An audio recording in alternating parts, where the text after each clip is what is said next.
નમસ્કાર, મહામંથનમાં આપનું સ્વાગત છે. હું છું આપની સાથે રાધા. આજે મહામંથનમાં બે મહત્વના મુદ્દા પર ચર્ચા કરવી છે.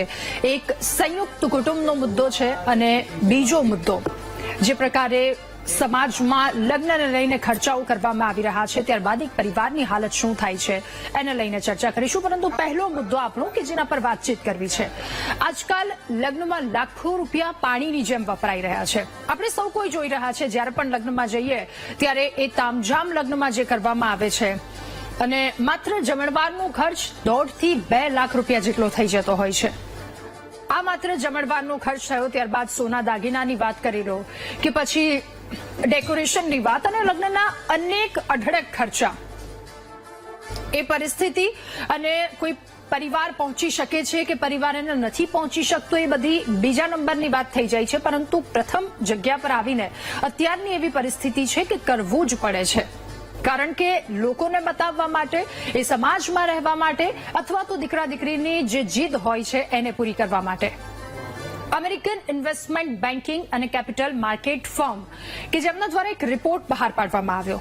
આ અહેવાલમાં ભારતીય લગ્ન બજારના વધતા વ્યાપ વિશે વાત કરવામાં આવી છે, માહિતી આપવામાં આવી છે. આ રિપોર્ટમાં કહેવામાં આવ્યું છે કે અત્યારે દેશમાં દર વર્ષે 80 લાખથી 1 કરોડ જેટલા લગ્ન થાય છે. ભારતની વાત કરી રહી છું, જેનું કુલ બજેટ અંદાજે 10 લાખ કરોડ રૂપિયા છે. અમેરિકા જેવી સૌથી મોટી અર્થવ્યવસ્થામાં પણ લગ્ન પાછળ વાર્ષિક રૂપિયા 5 લાખ કરોડનો ખર્ચ થાય છે. અને ભારતની વાત કરવામાં આવે તો ભારતનો આંકડો એકવાર સાંભળો. વર્ષે લગ્ન થાય છે 80 લાખથી 1 કરોડ જેટલા, એનું બજેટ અંદાજે 10 લાખ કરોડ રૂપિયા છે. ત્યારે ભારતની જે પદ્ધતિ, એટલે ભારતમાં લગ્ન બજારનો વ્યાપ અમેરિકા કરતા પણ વધારે બમણો છે. સમાજમાં ચાલતા રીતિ રિવાજ પ્રમાણે સોનાની લેતી દેતી કરવી પડે છે અને આ લેતી દેતીમાં આર્થિક રીતે નબળો પરિવાર દીકરા કે દીકરીના લગ્ન કરાવવામાં મોટા દેવામાં ડૂબી જતો હોય છે.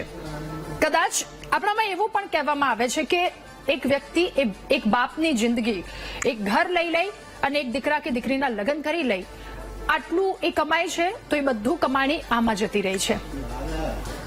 આ પરિસ્થિતિ એક સામાન્ય વ્યક્તિની હોય છે.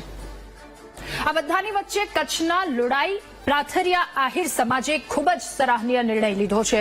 આહિર સમાજ કે જેમણે લગ્નમાં સોનાના દાગીનાની લેતી દેતી પર પ્રતિબંધ લગાવી દીધો છે.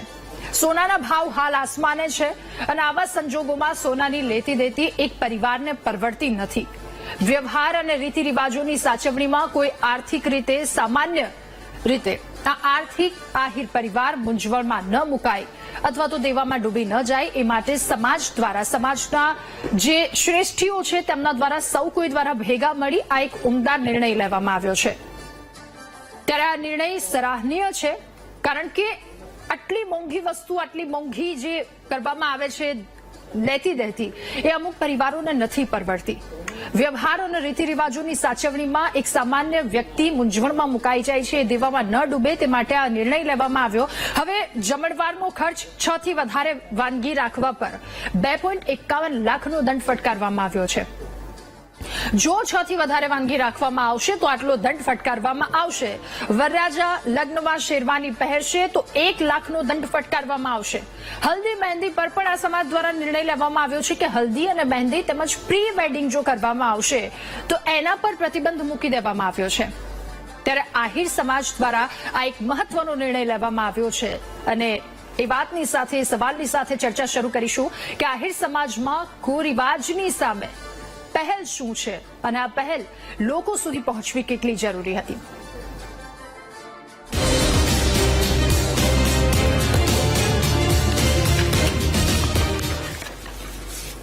ત્યારે આજ મુદ્દા પર ચર્ચા કરવી છે. આપણી સાથે આહિર સમાજના અગ્રણી ભૂરાભાઈ આપણી સાથે જોડાયા છે. એમની સાથે વાતચીત કરીશું કે તેમના દ્વારા જે નિર્ણય લેવામાં આવ્યો છે, એ નિર્ણય શા માટે લેવામાં આવ્યો, એવું એમને કેમ લાગ્યું કે આ નિર્ણય અત્યારના સમયમાં લેવો જરૂરી છે. તમામ મુદ્દા પર ચર્ચા કરીશું એમની સાથે. ભૂરાભાઈ, આપનું ખૂબ ખૂબ સ્વાગત છે મહામંથનમાં. મારો પહેલો સવાલ આપને એ રહેશે કે તમને એવું કેમ લાગે છે કે અત્યારના સમયમાં લગ્નમાં કેટલાક કુરિવાજો છે, આ પ્રકારની પરિસ્થિતિ અત્યારે છે, કુરિવાજો હટાવવા કેમ જરૂરી? કુરિવાજોમાં એવું છે કે આ સમયને અનુલક્ષીને બેન સ્થિતિ આવી છે. જ્યારે સોનું છે એ ₹1,00,000 પહોંચ્યું છે અને અમારી સમાજ છે એમાં શિક્ષણ હવે આવ્યું છે અને અગાઉ શું છે કે આ રિવાજો જે છે એ રિવાજોમાં અમારી સમાજની અંદર દેખાદેખી વધારે હતી કે એક જાણું ગોલ્ડ આપે આટલું એટલે બીજાને એટલું આપવું જોઈએ એવી દેખાદેખીની અંદર આ ગોલ્ડમાં સોનાના દાગીનાઓમાં આવું બનતું હતું એના એ હિસાબે મને આ કુરિવાજો દેખાય છે.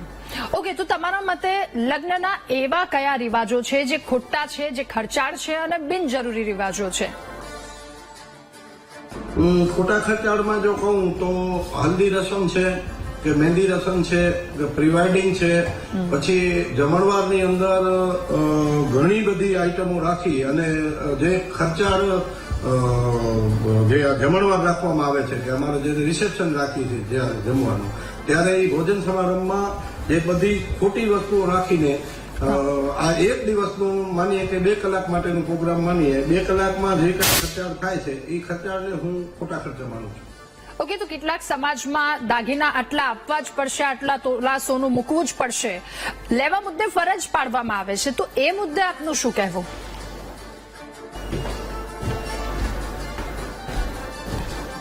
એમાં એવું છે બેન કે જયારે દીકરા દીકરીનું સંપર્ક થાય છે ત્યારે અમારે સાટા સગપણ હોય કે ભાઈ બહેન હોય, સામે મામા ભાણેજનું હોય અથવા તો કાકા ભત્રીજી હોય, તો એનામાં શું થાય છે કે નાનું સગપણ જે હોય છે એ નાના સગપણમાં મોટી દીકરી હોય એ આપણે સસરાએ મૂકી દીધી હોય અને પછી એ દીકરીને સંતાન થઈ જાય, પછી નાનું સગપણ છે જે નથી ચાલતું એના કારણે સામે જે દીકરી ગઈ હોય એમનું જીવન મતલબ જીવન બગડે છે, લગ્ન જીવન એમનું, સંસાર જીવન એમનું બગડી જતું હોય છે અને એના કારણો એ હોય છે કે જેટલા સામેવાળાને દીકરીએ દાગીના આપ્યા છે એ સામે નાનો વર્ગનો માણસ હોય, મધ્યમ વર્ગનો માણસ હોય તો એને એટલા દાગીના આપવા પડે છે જેનાથી સમાજની અંદર પ્રેશરાઇઝ થઈ અને એ દાગીના એમને કરી આપવા પડે છે અને જો નથી કરી આપતા તો એ સંપર્ક તૂટે છે અને એનાથી કરીને 4 લોકોની જિંદગીમાંથી 2 લોકોની જિંદગી બગડે છે.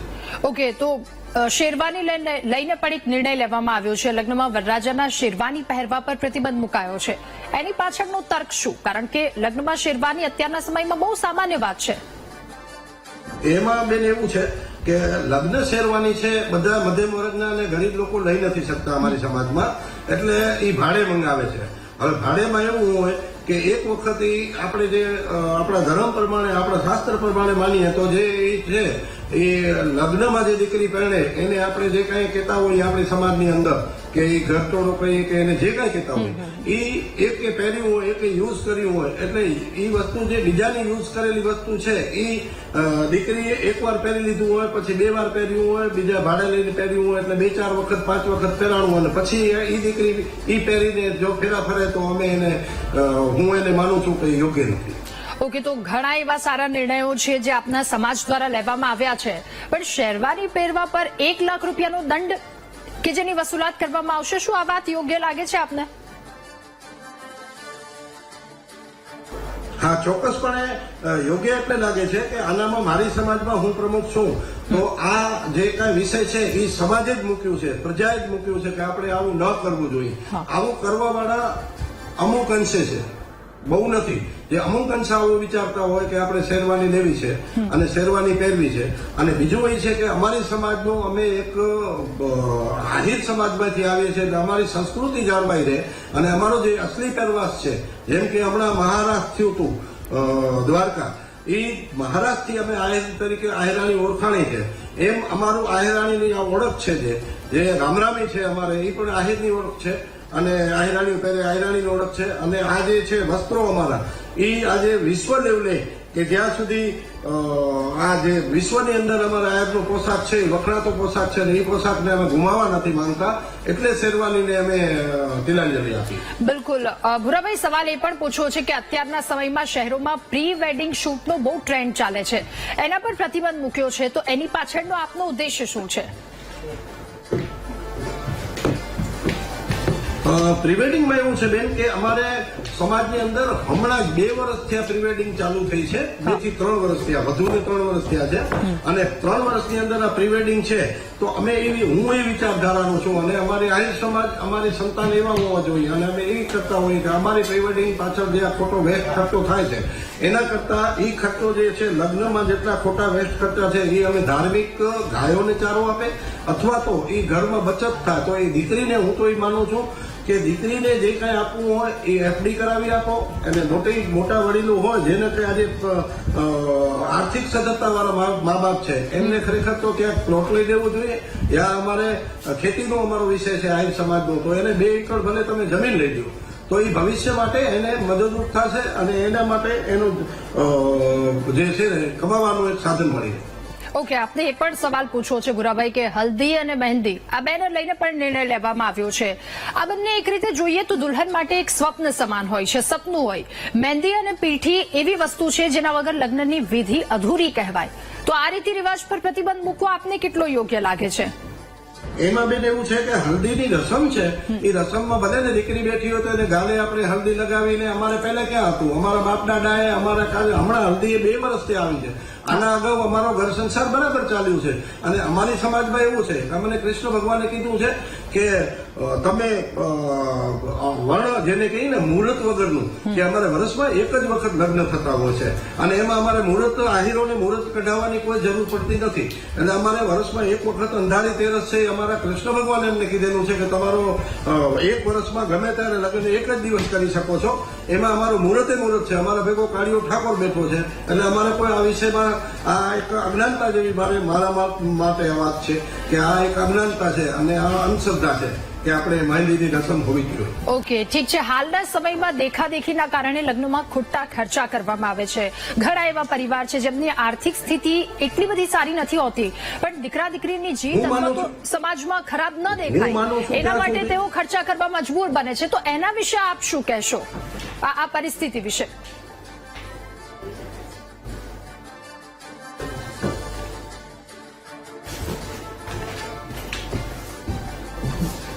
હું આને યોગ્ય વસ્તુ ગણું છું અને આપના માધ્યમથી હું અમારી આહિર સમાજને જણાવવા માંગુ છું કે VTV દ્વારા એ જણાવવા માંગુ છું કે આ ખરેખર ખોટા ખર્ચા છે અને આ ખર્ચા ન કરવા જોઈએ. અને આના પાછળ કે આપણો દીકરો દીકરી છે સુખી રહે.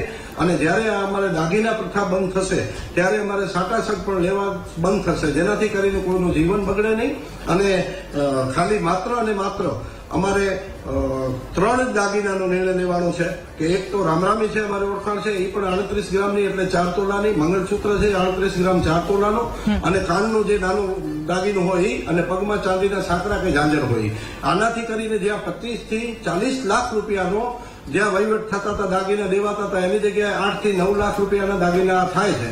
જેનાથી કરીને 25 થી 30 લાખનો એક પરિવારને એક સગપણ પાછળ ફાયદો થશે. તો ઘરમાં 4 દીકરા હોય તો કેટલો ફાયદો થાય ને એ પૈસા છે, બચત જે છે એ ક્યાંય પણ આજે આ જમાનામાં બિઝનેસમાં, ધંધામાં, પોતાના વેપારમાં એ લગાડી અને આ કરે તો એનામાંથી પોતાનું ગુજરાન પણ ચલાવી શકે અને ઘરમાં 2 પૈસો પણ. બિલકુલ બિલકુલ. ચાંદલા વિધિ છે, કંકુ પગલા, શ્રીમંત વિધિ, આ બધી પ્રથાઓ આપણા સમાજમાં ચાલી રહી છે. તો શું એના પર પણ અંકુશ લાગવું જોઈએ? આપના મતે શું કહેવું? ના, ચાંદલા પ્રથા છે એમાં એવું છે કે અમારે અરસપરસ દેતા હોય, પણ હું તો એમ માનું છું ઘણા લોકો એવા છે કે જે કંકોત્રી લગતા હોય તો ચાંદલો સ્વીકાર માન્ય નથી. પણ એ બધા પોતાની પરિસ્થિતિ પ્રમાણે કરતા હોય છે કે જેને લાગે કે ચાંદલો લેવા જેવો છે એ લેતા હોય છે, જેને લાગે કે ચાંદલો લેવા જેવું નથી તો એ નથી લેતા. બાકી વાત રહી અમારી સમાજની, અમારી દીકરી ઓળાવીએ છીએ ત્યારે અમારે આહિર સમાજના જે પરંપરાગત રીતે અમારા વર્ષોથી અમારા બાપ દાદા કરતા આવે છે. બેન, હું આપને એક જરૂર વાત કહીશ કે વર્ષો પહેલા અગાઉ સમૂહ લગ્ન હતા. એ સમૂહ લગ્ન ગામમાં થતા ત્યારે એવી પરિસ્થિતિમાં સમૂહ લગ્ન થતા કે જે 5,000 રૂપિયામાં લગ્ન થઈ જતા હતા. અને અમારી સમાજમાં એવું છે કે ઘણા બધા લગ્ન હોય, જેને ઘરે લગ્ન હોય ને કંકોત્રી આપવામાં નથી આવતી, એટલે લગ્નમાં પણ ઓછા લોકો આવે એટલા માટે કે ઓછા લોકો બધાને ઘરે લગ્ન હોય એટલે ઓછા લોકો આવે એટલે અમારે નાના મધ્યમ વર્ગના લોકોનું એક સહેલાઈથી અને ઓછા ખર્ચામાં લગ્ન થઈ જતા હોય છે. બિલકુલ ભૂરાભાઈ, આપનો ખૂબ ખૂબ આભાર. મહામંથનમાં અમારી સાથે જોડાવા બદલ, આ મુદ્દા પર ચર્ચા કરવા બદલ. તો સામાન્ય પરિવાર કે જેને લક્ષ્મીબાઈને કેન્દ્રમાં રાખી આ સમાજ દ્વારા ખૂબ મહત્વનો નિર્ણય લેવામાં આવ્યો છે, કારણ કે બહુ જ બધા ખર્ચા કરી પછી એ બાપની હાલત શું થતી હોય છે, પરિવારની હાલત શું થતી હોય છે, દેવામાં ડૂબતો પરિવાર એને બચાવવા માટેનો આ ખૂબ મહત્વનો નિર્ણય, ખૂબ સરાહનીય નિર્ણય તેમના દ્વારા લેવામાં આવ્યો છે અને સમાજે પણ આ નિર્ણયને આવકાર્યો છે.